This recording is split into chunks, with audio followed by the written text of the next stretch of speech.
Welcome back to Safees home diary. എല്ലാവർക്കും സുഖമാണെന്ന് വിശ്വസിക്കുന്നു. അപ്പോൾ ഞാൻ ഇന്ന് വന്നിട്ടുള്ളത് ഞങ്ങളുടെ കഴിഞ്ഞ ദിവസത്തെ ഒരു ഈവനിങ് വ്ളോഗ് എന്ന് പറയാൻ പറ്റില്ല, ഒരു ചെറിയൊരു റെസിപ്പി വീഡിയോ. അതിൽ ഞാൻ ഇൻക്ലൂഡ് ചെയ്തിട്ടുള്ളത് ഒരു സിമ്പിൾ മസാല ദോശ, ഒരുപാട് ആർഭാടങ്ങളൊന്നും ഇല്ലാത്ത ഒരു പാവ മസാല ദോശ, പിന്നെ ഒരു തട്ടിക്കൂട്ട് സാമ്പാർ. തട്ടിക്കൂട്ട് എന്ന് പറഞ്ഞാൽ മഹാ തട്ടിക്കൂട്ടാണ്. ഇത്രയ്ക്ക് തട്ടിക്കൂട്ട് സാമ്പാർ നിങ്ങൾ കണ്ടിട്ടുണ്ടാവില്ല. പിന്നെ അതോടൊപ്പം തന്നെ എൻ്റെ ഫേവറേറ്റ് മുളക് ചമ്മന്തി, നമ്മുടെ തട്ടുകടയിലൊക്കെ കിട്ടുന്ന റെഡ് കളർ ചമ്മന്തി. അപ്പോൾ ഇത്രയും കാര്യങ്ങളാണ് നമ്മൾ ഈ വീഡിയോയിൽ കാണാൻ പോകുന്നത്. അപ്പോൾ നമുക്ക് പെട്ടെന്ന് തന്നെ ജോലി തുടങ്ങാം. ആദ്യം തന്നെ ഞാൻ സാമ്പാർ പോലെ ഒരു കറി ഉണ്ടാക്കുകയാണ്. അപ്പോൾ ഇവിടെ എല്ലാവർക്കും മസാല ദോശയൊക്കെ കഴിക്കുമ്പോൾ സാമ്പാറിലെ ഒരു ചാറ് പോലെ മതി. അപ്പോൾ അതുകൊണ്ടാണ് ഞാൻ ഇങ്ങനെ ചെയ്യുന്നത് കേട്ടോ. ഒരു 4 ടേബിൾ സ്പൂൺ മാത്രം എടുത്തിട്ടുള്ളൂ പരിപ്പ്, ഒരു ചെറിയ ഉരുളക്കിഴങ്ങ്, ഒരു നുള്ളു മഞ്ഞൾപ്പൊടി, ഒരു ഇത്തിരി ഉപ്പ്, അതുപോലെ തന്നെ ഒരു പച്ചമുളക് ഇട്ട് അത് കുക്കറിൽ വേവിക്കാൻ വെക്കുകയാണ്. അപ്പോൾ ആ ഒരു സമയം കൊണ്ട് തന്നെ നമുക്ക് ബാക്കിയുള്ള കാര്യങ്ങളൊക്കെ ചെയ്യാം. അപ്പോൾ അതിന് വേണ്ടി ഞാൻ സാമ്പാറിലേക്ക് തന്നെ വേണ്ട ഒരു 4-5 ചുവന്നുള്ളി, അതുപോലെ തന്നെ ഒരു തക്കാളിയും കൂടി എടുത്ത് മാറ്റി വെച്ചിട്ടുണ്ട്. പിന്നെ അത് വെന്ത് വരുന്ന സമയം കൊണ്ട് നമുക്ക് ബാക്കിയുള്ള നമ്മുടെ മസാല ദോശയ്ക്ക് ആവശ്യമായിട്ടുള്ള ഉരുളക്കിഴങ്ങ്, സവാള അതൊക്കെ നന്നാക്കി വെക്കാം. അപ്പോൾ ക്യാരറ്റ് ഞാനിപ്പോൾ ഇതിൽ ചേർക്കുന്നില്ല. സത്യത്തിൽ മറന്നുപോയതാണ്. പിന്നെ ഇവിടെ അത്രയ്ക്ക് ഇഷ്ടമല്ല ക്യാരറ്റൊന്നും. ഉരുളക്കിഴങ്ങ് മാത്രം വെച്ചിട്ടുള്ളതാണ് എല്ലാവർക്കും ഇഷ്ടം. കഴിക്കുമ്പോൾ ക്യാരറ്റൊക്കെ എടുത്ത് മാറ്റിക്കളയുന്നതാണ്. അപ്പോൾ പിന്നെ അത് ചേർത്തില്ലെങ്കിൽ അത്രയും അധ്വാനം കുറയ്ക്കാമല്ലോ. കുക്കറിൽ നിന്ന് സൗണ്ടൊക്കെ വന്ന് തുടങ്ങിയിട്ടുണ്ട്. അപ്പോൾ കുറച്ചും കൂടി സമയം കഴിഞ്ഞ് കഴിഞ്ഞാൽ നമുക്ക് സാമ്പാറിലേക്കുള്ള ബാക്കിയുള്ള ജോലികൾ ചെയ്യാം. അപ്പോൾ ആ ഒരു സമയം കൊണ്ട് തന്നെ പെട്ടെന്ന് ഇതെല്ലാം അരിഞ്ഞ് വെക്കുകയാണ്.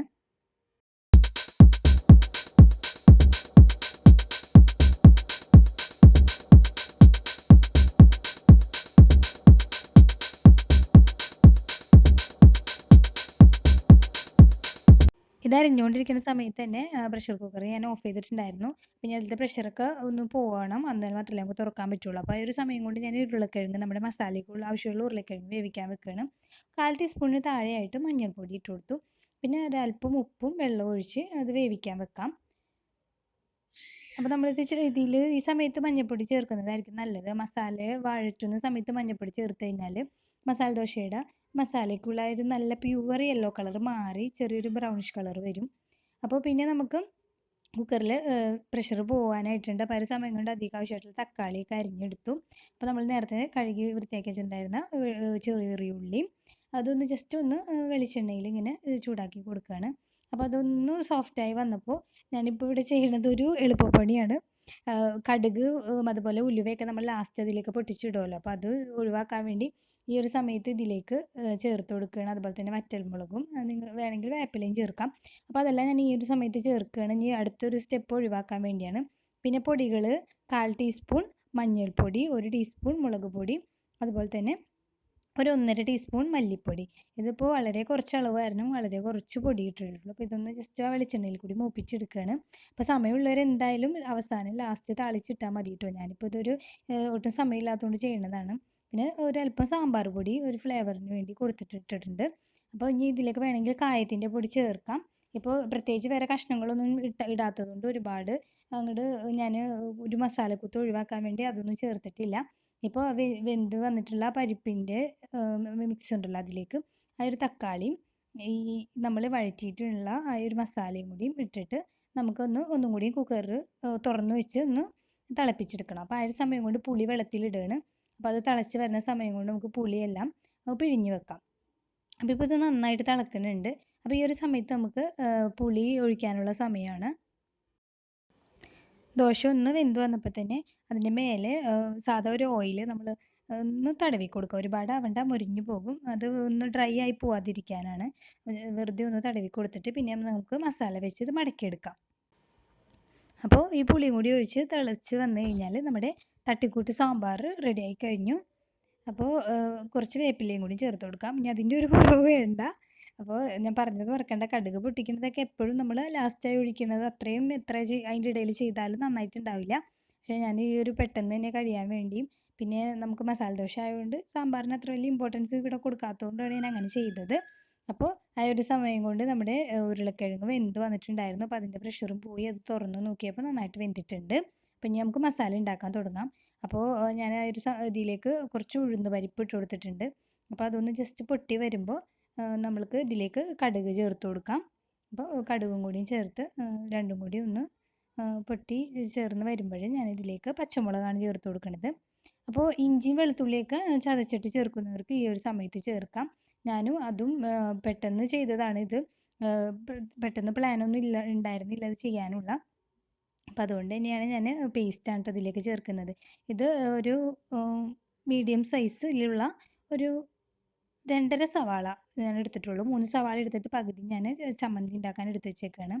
വളരെ കുറച്ച് എമൗണ്ട് ഇത് ഉണ്ടാക്കുന്നുള്ളൂ. അപ്പോൾ ഇതുപോലെ ഒന്ന് ട്രാൻസ്പെറൻ്റ് ആയി വന്നിട്ടുണ്ട്. ഈ ഒരു സമയത്ത് തന്നെ നമുക്ക് ഇതിലേക്ക് ജിഞ്ചർ ഗാർലിക് പേസ്റ്റാണ് ചേർത്ത് കൊടുക്കുന്നത്. അപ്പോൾ ചതച്ചിട്ട് നമ്മൾ ആ ചതച്ചിട്ട് അല്ലെങ്കിൽ ചെറുതായിട്ട് ചോപ്പ് ചെയ്തിട്ടൊക്കെ ചേർക്കുന്നതായിരിക്കും നല്ലത്. അപ്പോൾ പെട്ടെന്ന് ചെയ്തുകൊണ്ട് തന്നെ മാവ് ഫ്രിഡ്ജിൽ ഇരുന്നതുകൊണ്ട് വൈകിട്ട് പെട്ടെന്നൊരു പ്ലാനായിരുന്നു ചെയ്യാമെന്നുള്ളത്. അപ്പോൾ അതുകൊണ്ട് തന്നെ ഇങ്ങനെ ഒരു തട്ടിക്കൂട്ട് സംഭവമായിട്ട് ചെയ്തതാണ്. അപ്പോൾ ഇതിലേക്ക് ഇനി നമ്മുടെ ഉരുളക്കിഴങ്ങ് വേവിച്ചതും കൂടി ചേർത്ത് കൊടുക്കുകയാണ്. അപ്പോൾ ഇതിൽ ഒരുപാട് വെജിറ്റബിൾസ് വേറെ ചേർത്തൊക്കെ ചെയ്യുന്നവരുണ്ട്. അപ്പോൾ ഞങ്ങൾ സാധാരണ വീട്ടിൽ കഴിക്കാറ് ഇങ്ങനെയാണ്. പിന്നെ സ്പെഷ്യലായിട്ട് എന്തെങ്കിലും ചെയ്യുമ്പോഴൊക്കെ കൂടുതലും പിന്നെ ക്യാരറ്റ് ചേർക്കാറുണ്ട്. അതും അത്രയ്ക്ക് ഇഷ്ടമല്ല. അപ്പോൾ ഇതിങ്ങനെ ജസ്റ്റ് ഇങ്ങനെ ഒന്ന് ഉടച്ച് കൊടുക്കാം. ഇവിടെ നന്നായിട്ട് ഉടയണതാണ് ഇഷ്ടം. അപ്പോൾ നന്നായിട്ട് ഇത് ഉടച്ച് ചേർത്തിട്ടുണ്ട്. ഇനി ഇതിലേക്ക് കുറച്ച് വേപ്പിലയും കൂടി ചേർത്ത് കൊടുത്താൽ നല്ല സ്മെല്ലൊക്കെ വരുന്നുണ്ടാവും. ആ ഒരു സമയത്ത് തന്നെ ഇത് വെറുതെ കഴിക്കാൻ തന്നെ നല്ല ടേസ്റ്റാണ്.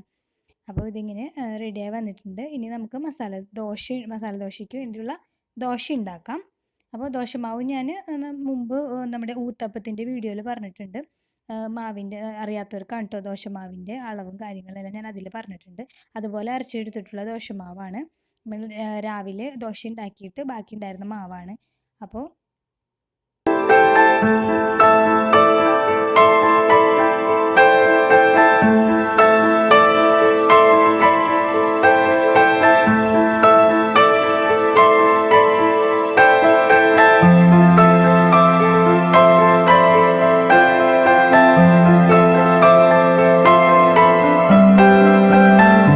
അങ്ങനെ മസാല ദോശ റെഡിയായി. ഞങ്ങൾ ഇത്രയും മസാല ഫില്ല് ചെയ്യാറുള്ളൂ കേട്ടോ. അപ്പോൾ ഇനി ഇതിലേക്ക് ആവശ്യമായിട്ടുള്ള നമ്മുടെ ഫേവറേറ്റ് ചുവന്ന ചമ്മന്തി റെഡിയാക്കുക. അപ്പോൾ നേരത്തെ എടുത്ത് വെച്ചിരുന്ന പകുതി സവാളയും അതുപോലെ തന്നെ 1 ടീസ്പൂൺ റെഡ് ചില്ലി പേസ്റ്റ് ഞാൻ കഴിഞ്ഞൊരു വ്ളോഗിൽ കാണിച്ചിരുന്നു. അപ്പോൾ അതില്ലാത്തവർ സാധാ മുളക് പൊടി ചേർത്താലും മതി. പിന്നെ കുറച്ച് ഉപ്പും കുറച്ച് വിനാഗിരിയും കൂടി ഒഴിച്ച് അരച്ചെടുത്തതാണിത്. അപ്പോൾ ഇത് നമ്മൾ റെഡ് ചില്ലി പേസ്റ്റ് ആയതുകൊണ്ട് തന്നെ ഒട്ടും എരിവ് ഉണ്ടാവില്ല. ഒരു കളർ മാത്രമേ ഉണ്ടാവുള്ളൂ. മുളക് പൊടിയാണെങ്കിൽ ഒരു കുത്തുണ്ടാവും, അത് ഒഴിവാക്കാനാണ് അങ്ങനെ പേസ്റ്റ് ഉണ്ടാക്കി വെച്ചേക്കുന്നത് കേട്ടോ.